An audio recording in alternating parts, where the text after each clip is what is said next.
Power star जब भी आवन कुछ न कुछ अलग लेके आवन तो रउआ लोगन के बता दें कि आज के वीडियो में आप सबके खातिर भोजपुरी से बहुत बड़ा गुड न्यूज लेके आ रहा बाटी। हाँ, कुछ घंटे पहले ही गाना के पोस्टर लॉन्च भइल है। पावर स्टार पवन सिंह और सृष्टि भारती के आवाज में एगो और नया बोलबम सॉन्ग आ रहा बा।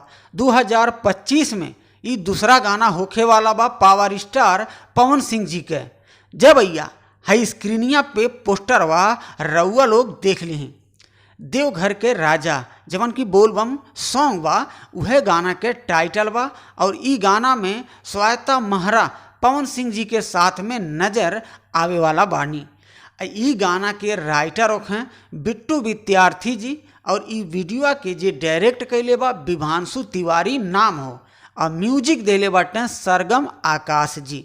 तो रउआ लोग एकदम तैयार रही जा, काहे से 21 जुलाई यानी कि सोमवार के दिन 6:45 पर सूर्या फिल्म भोजपुरी एगो यूट्यूब चैनल बा और वही चैनलवा से ई गाना के लॉन्च कैले जौने गाना के टाइटल बा देवघर के राजा।